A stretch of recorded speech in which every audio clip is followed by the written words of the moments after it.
बहुत कारण है। कितने कारण बताऊं?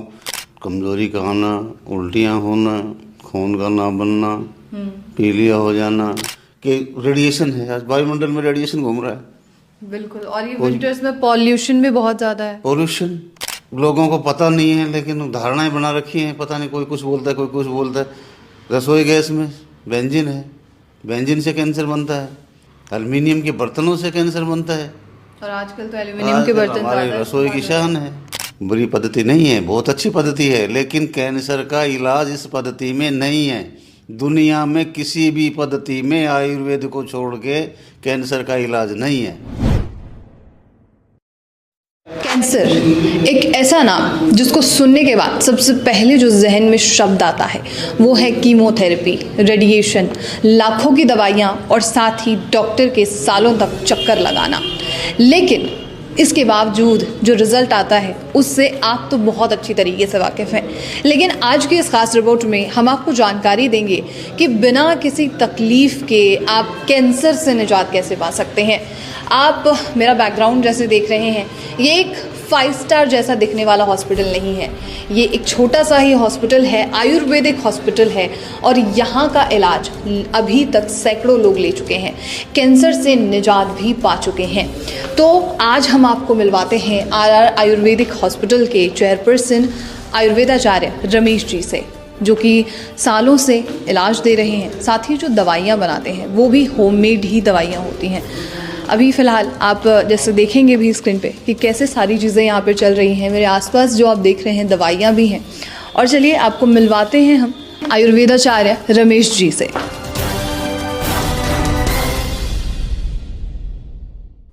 मेरे साथ यहाँ पर मौजूद हैं आरआर आयुर्वेदिक हॉस्पिटल के चेयरपर्सन आयुर्वेदाचार्य रमेश जी। सर, आपका स्वागत है सबसे पहले हमारे चैनल पर। धन्यवाद मैम। और इसी के साथ मेरा सबसे पहला सवाल यही है कि आजकल जैसे कैंसर के पेशेंट बहुत ज़्यादा देखे जा रहे हैं। मतलब 2022 के अगर मैं आंकड़ों की बात करूं तो 14 लाख तकरीबन पेशेंट्स हैं। 14 लाख से ज़्यादा पेशेंट्स देखे जा रहे हैं, महिलाओं में भी ज़्यादा देखा जा रहा है। तो कौन से वो सिम्टम्स हैं, जैसे आपसे बात भी हुई कि सिम्टम्स के बारे में पता नहीं चलता है, स्टेज 4 में कोई कैंसर पेशेंट आ रहा है, तो पहले ही कैसे इस बात का पता लगाया जाए? कौन से सिम्टम्स देखे जा सकते हैं जिससे हमें ये लगे कि हाँ, ये कैंसर जो है डेवलप होने वाला है और वो तुरंत इलाज ले उसका?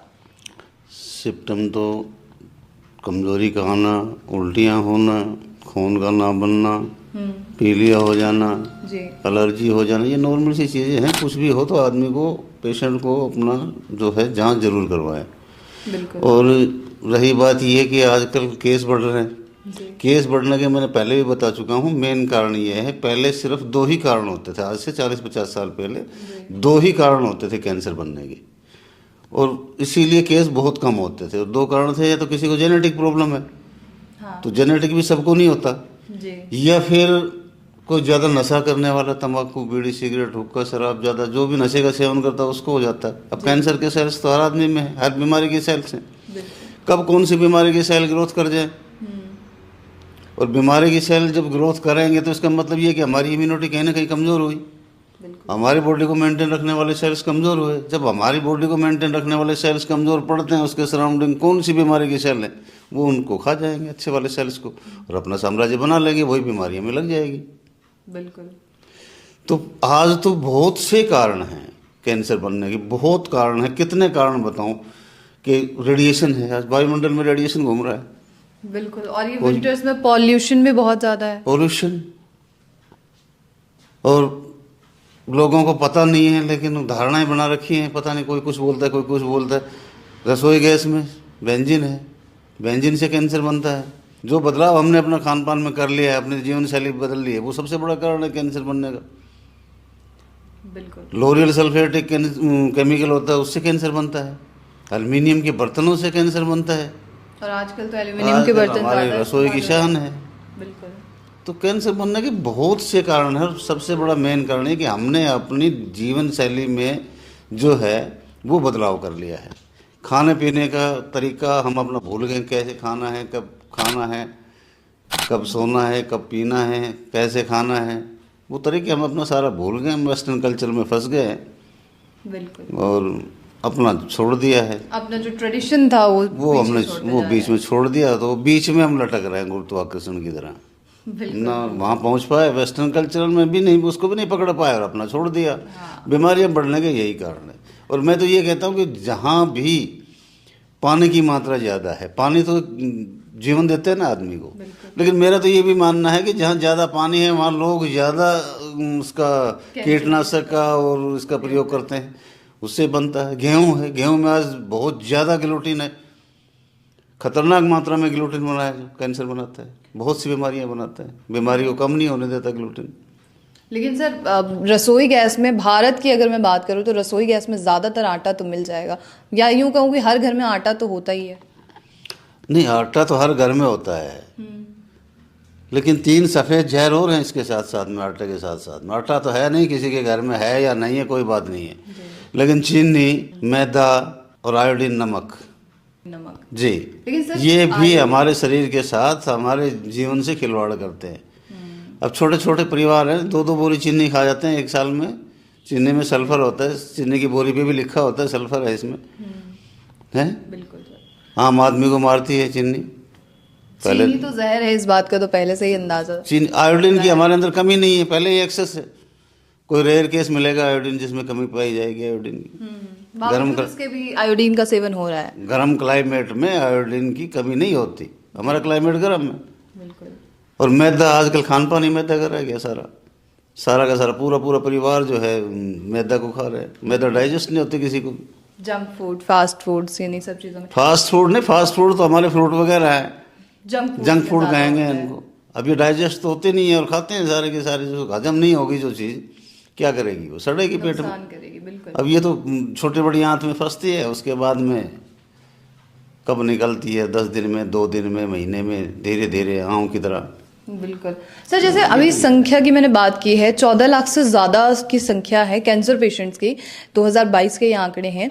और ऐसे में 14 लाख में तो बहुत सारे अलग अलग तरीके के जो कैंसर होते हैं वो भी शामिल होंगे। तो आज देश में सबसे ज़्यादा कौन सा कैंसर का पेशेंट पाया जा रहा है? और जैसे हम, आपका जो ये मुख्यालय है हरियाणा में भी है, दिल्ली में भी है, तो मतलब आपके पास किस तरीके के मरीज सबसे ज़्यादा आते हैं, कैंसर पेशेंट्स? नहीं, कैंसर तो कहीं भी हो सकता है, सैकड़ों प्रकार का कैंसर है, कहीं भी आदमी को किसी भी जगह हो सकता है, लेकिन मोस्टली अलग अलग साइड की बात है। जैसे पंजाब साइड से लोग आते हैं, लंग्स के बहुत ज़्यादा केस हैं। यूपी बिहार साइड के जो आते हैं उनको ओरल कैंसर, माउथ कैंसर, जीभ का कैंसर, गले का कैंसर, इनको टोबैको ज़्यादा चबाया जाता है इसकी वजह से। जी। अच्छा। और मतलब जैसे, और वो क्यों, कौन सी गलतियां करते हैं कि आप भी हैंडल करने में बहुत ज़्यादा आपको भी मुश्किल फेस करनी पड़ती है उन पेशेंट्स के साथ? क्या गलतियां कर रहे हैं वो अपने? गलतियां तो यही है ना, वो अपने दिनचर्या में, अपने जीवन शैली में थोड़ा सा भी बदलाव नहीं कर पाते। अगर पेशेंट आता भी है दूर दराज से और वो थक हार के आता है, हर जगह से ट्रीटमेंट लेके थक हार के आता है, फिर 1 आध महीने में रिलीफ मिलता है उसको, तो फिर वो अपनी पुरानी प्रक्रिया दोहराने लग जाता है। बिल्कुल। कंट्रोल नहीं कर पाते, अपनी आदतों से बाज नहीं आते। कुछ पेशेंट तो ऐसे परेशान होते हैं, और जो ये निश्चित कर लेता है कि मुझे छुटकारा लेना ही लेना है इस बीमारी से, डेफिनेटली ठीक होता है। कोई ऐसा भी कैंसर है जो ठीक नहीं हो सकता है? नहीं, ठीक तो अब बीमारी, कोई भी बीमारी है, सिर्फ कैंसर की बात नहीं है, कोई भी बीमारी है तो ठीक हो ना हो ये तो डिपेंड करता है उसके खुद के ऊपर भी। दवाइयों का तो अपना काम है, वो करती हैं। बिल्कुल। कैंसर सारे ठीक हो सकते हैं अगर आदमी इसमें थोड़ी सी सावधानी रखे, इससे बचे भी आदमी, अपने आने वाली जनरेशन को भी सेफ रखे। मैं तो यही एडवाइस करता हूँ कि अपनी लाइफस्टाइल में चेंजमेंट करे, खान पान में बदलाव करे और अपनी जनरेशन को तो कम से कम सेफ रखे। बिल्कुल सर। कौन से एज के बाद कैंसर जनरेट होने का सबसे ज़्यादा खतरा होता है? क्योंकि आजकल तो यंग जनरेशन में भी पाया जा रहा है। जनरेशन में भी बहुत पाया जा रहा है आजकल। छोटे छोटे बच्चों को कैंसर है, 6-6 महीने के बच्चे जो अभी पैदा हुए हैं उनको कैंसर है। बिल्कुल। बाकी मोस्टली 40 साल से ऊपर जो है उनको ज़्यादा लीवर में, लंग्स में, ये किडनी में, पैनक्रियाज में कैंसर होता पाया है। जाता है। अच्छा, तो सर आरआर आयुर्वेदिक हॉस्पिटल और आप किस तरीके से ट्रीटमेंट करते हैं आयुर्वेदा से? क्योंकि आयुर्वेदा को लेकर परसेप्शन साफ चीज़ ये है कि बहुत धीरे काम करती है, और इसलिए हम जो है दूसरी पैथियों को पहले अपना लेते हैं और फिर बाद में हम यहाँ आएंगे। हमारा तो पंचगव्य थेरेपी से हम पेशेंट का ट्रीटमेंट करते हैं। ठीक है। कंप्लीटली पूरी तरह से पंचगव्य पे डिपेंड करता हूँ, राजीव जी को फॉलो करता हूँ, सारी की सारी दवाइयाँ खुद बनाता हूँ, बाहर से कोई चीज़ परचेज नहीं करता। इसीलिए विश्वास बना हुआ है और पेशेंट क्योर भी हो रहा है। बिल्कुल, राजीव जी पे आपका विश्वास तो मैं चारों तरफ देख भी पाती हूँ। अच्छा सर, जैसे कुछ पेशेंट्स ऐसे होते हैं कि हम अपनी पुरानी दवा भी चलाना चाहते हैं और साथ में आयुर्वेद की दवा भी चलाना चाहते हैं, तो क्या वो ऐसे कर सकते हैं और क्या ये नुकसान तो नहीं करेगी? देखो, मैं किसी भी पेशेंट को ये एडवाइस नहीं करता कि आप दोनों दवाइयाँ एक साथ चलाएं, या किसी को भी मैं मना नहीं करता कि आप कीमो या रेडिएशन ना लें, क्योंकि पेशेंट ने अपने मन से करना होता है। अभी एक पेशेंट मेरे पास थे, फॉर एग्जांपल मैं आपको बता दूं, वो मेरे मना करने के बावजूद भी रेडिएशन करवाते रहे और यहाँ से दवा लेते रहे, और कैंसर था और लगभग ठीक हो गए थे वो 4-5 महीने दवा खाने के बाद में। लेकिन उनकी ये हड्डी जबड़े की ये टूट गई। 2-3 महीने बाद वो ठीक होने के बाद फिर मेरे पास आए कि मेरी हड्डी टूट गई है जी। उन्होंने कहा भाई ये दवा से तो टूटी नहीं है। तो फिर किसी ने क्या, उनकी मिसेस ने ही मेरे को बताया कि ये रेडिएशन इन्होंने करवाया। मान नहीं रहे थे। अब गवर्नमेंट एम्प्लॉयज़ थे, पैसा लग नहीं रहा था, उधर भी जाते रहे इधर भी आते रहे। अब उससे कोई फ़ायदा नहीं होना है। और ये मैं बता दूं आपकी जानकारी के लिए, दर्शकों की जानकारी के लिए, कि एलोपैथ में सिर्फ बुरी पद्धति नहीं है, बहुत अच्छी पद्धति है, लेकिन कैंसर का इलाज इस पद्धति में नहीं है। दुनिया में किसी भी पद्धति में आयुर्वेद को छोड़ के कैंसर का इलाज नहीं है। एक केमिकल जो है वो सिर्फ हल्दी और गौमूत्र में पाया जाता है, करक्यूमिन, वो ही कैंसर को मारने में सक्षम है।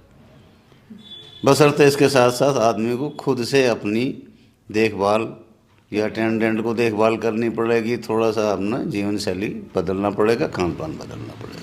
बिल्कुल बिल्कुल सर। अच्छा, जैसे हम आपसे पहले भी जानकारी ले चुके हैं कि ऑनलाइन भी आप कंसल्ट करते हैं, तो कौन से स्टेज तक आप ये कहते हैं कि आप घर पे बैठ के इलाज ले सकते हैं और कौन से स्टेज के बाद यहाँ आना ज़रूरी हो जाता है, लाजमी है किसी भी मरीज? देखो, अगर लेटेस्ट रिपोर्ट है तो पेशेंट को यहाँ लाने की कोई आवश्यकता नहीं होती। ठीक है।